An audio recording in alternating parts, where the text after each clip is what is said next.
కామాక్షి పరదేవత అంటే ఎవరో చెక్కిన విగ్రహం అనుకునేరేమో, అదొక పరమాద్భుతం. ఎందుకంటే విగ్రహాన్ని మొన్న మేము గోపాలకృష్ణ గారు అందరూ వెళ్ళినప్పుడు నేను అక్కడ చెప్తుంటే ఇంతలో శాస్త్రి గారు వచ్చారు, శ్రీకార్యం.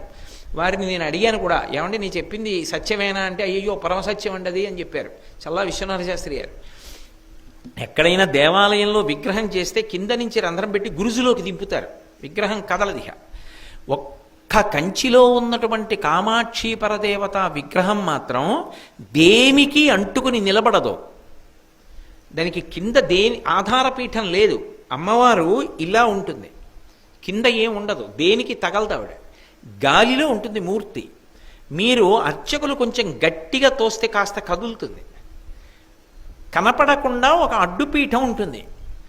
అది ఒకప్పుడు ఏమైందంటే ఆలయానికి కుంభాభిషేకం చేస్తున్నప్పుడు ఇప్పుడు ఉన్న కంచికామకోటి పీఠాధిపతులు జయేంద్ర సరస్వతి మహాస్వామి వారు ఆ పలక తీసి చూడండి అన్నారు.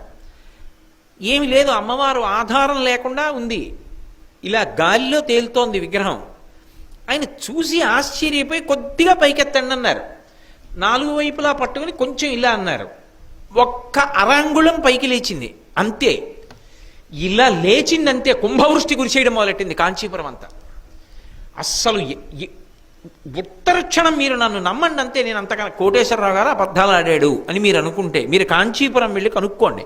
పోనీ కామకోటి పీఠాధిపతుల దాకా వెళ్ళలేమంటే శ్రీకార్యం చల్లా విశ్వనాథ శాస్త్రి గారు అక్కడే ఉంటారు 3వ ఇంట్లో, మీరు వెళ్ళి అడగండి విశ్వనాథ శాస్త్రి గారిని. ఒక అరంగుళం కదిలింది, కాంచీపురం అంతా కుంభవృష్టి కురిసేసింది.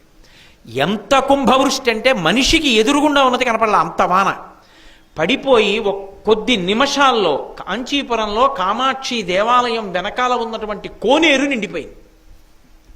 అంత లోతుగా ఉంటుంది కోనేరు నిండిపోయి వరదొచ్చింది. పరిగెత్తుకొచ్చి పీఠాధిపతులకి చెప్పారు, అయ్యా వెనక కోనేరు కూడా నిండిపోయిందని. ఒరే కిందకి పెట్టేయండి అన్నారు. మళ్ళీ ఏ అంగుళం పైకెత్తారో దాన్ని మళ్ళీ అలా కిందకి దింపారు, అంతే వాన అయిపోయింది. ఇది యథార్థంగా జరిగింది ఈ మధ్యనే కుంభాభిషేకం జరిగినప్పుడు. కామాక్షి పరదేవత ఏ పీఠం మీద కూర్చుని ఉండదు ఆ తల్లి, అలా లేచుంటుంది.